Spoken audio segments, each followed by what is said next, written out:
ಆಂಧ್ರದಲ್ಲಿಲ್ಲ, ಬೇರೆ ಬೇರೆ ರಾಜ್ಯದಲ್ಲಿಲ್ಲ. ಇಲ್ಲಿ ಮಾತ್ರ ಸಿಕ್ಕಾಪಟ್ಟೆ ಏರಿಸ್ತಾರೆ. ಕೇಳೋರಿಲ್ಲ, ಹೇಳೋರಿಲ್ಲ. ನಮ್ಮ ಪಾರ್ಲಿಮೆಂಟ್ ಮೆಂಬರ್ಗಳು ರಾಜಕಾರಣ ಮಾಡ್ತಾ ಇದ್ದಾರೆ. ಅವರಿಗೆ ಗೌರವವಾಗಿ ಆತ್ಮ ಮುಟ್ಟು ನೋಡ್ಕೊಳ್ಬೇಕು. ಅವರು ಪಾರ್ಲಿಮೆಂಟ್ಲಿದ್ದಾರೆ.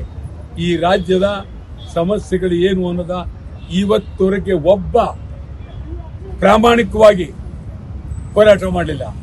ಬೆಂಗಳೂರು ಸದಸ್ಯರಾಗಲಿ, ಹೊರಗಡೆ ಸದಸ್ಯರಾಗಲಿ, ಕರ್ನಾಟಕಕ್ಕಾಗಿರುವ ಅನ್ಯಾಯದ ಬಗ್ಗೆ ಒಬ್ಬರು ದರಿಯತ್ತಲಿಲ್ಲ.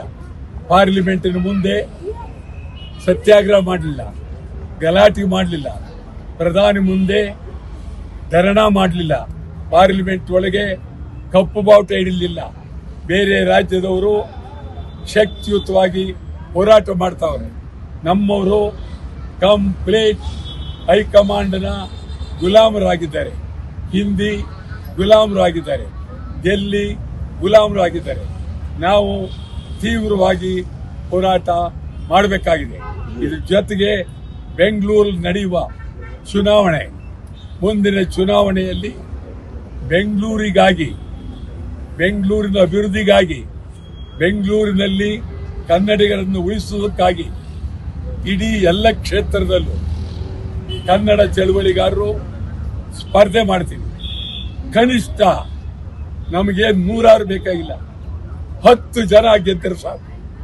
ಇಡೀ ಸಭೆಯಲ್ಲಿ ರಾಜ್ಯದ ಮತ್ತು ಕನ್ನಡಿಗರ ಸಮಸ್ಯೆ ಬಗ್ಗೆ ತೀವ್ರವಾಗಿ ಹೋರಾಟವನ್ನ ಮಾಡ್ತೇವೆ.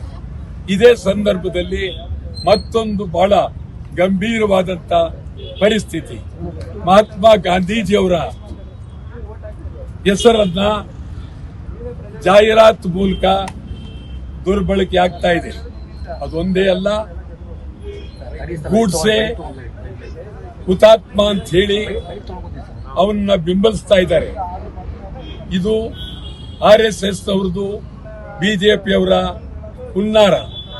ಇದು ಬಹಳ ಗಾಂಧಿಯ ತತ್ವ ಸಿದ್ಧಾಂತಗಳಿಗೆ, ಗಾಂಧಿಯವರಿಗೆ, ರಾಷ್ಟ್ರಪಿತನಿಗೆ ಮಾಡಿದಂತ ಅಪಮಾನ. ಮೊದಲು RSS ಅವರು ತಮ್ಮ ದೊಣ್ಣೆಗಳನ್ನ ಬೀಸಾಕಿ ಬರೀ ಕೈಕಾಲಿನಲ್ಲಿ ನಡಿಬೇಕು. ದೊಣ್ಣೆ ಯಾಕೆ ಅವರಿಗೆ? ಕಾರಣ ಏನು? ದೊಣ್ಣೆ ಯಾರಿಗೆ? ಏನ್ ಸಂಕೇತ? ಯಾರನ್ನು ಹೊಡೆಯೋದಕ್ಕೆ ದೊಣ್ಣೆ? ಮಹಾತ್ಮ ಗಾಂಧೀಜಿಯವರ ದೊಣ್ಣೆಯ ಬಗ್ಗೆ ಮಾತನಾಡ್ತೀರಿ, ಅವರ ಬಗ್ಗೆ ಇದು ಮಾಡ್ತೀರಿ. ಹುಷಾರ್. ಮಹಾತ್ಮ ಗಾಂಧಿ ಈ ದೇಶದ ದೇವರು. ಮಹಾತ್ಮ ಗಾಂಧೀಜಿಯವರ ಬಗ್ಗೆ ಕರ್ನಾಟಕ ಉದ್ದಗಲಕ್ಕೂ ನಾವು ಪ್ರಾಮಾಣಿಕವಾದಂತ ಹೋರಾಟವನ್ನು ಮಾಡ್ತೇವೆ.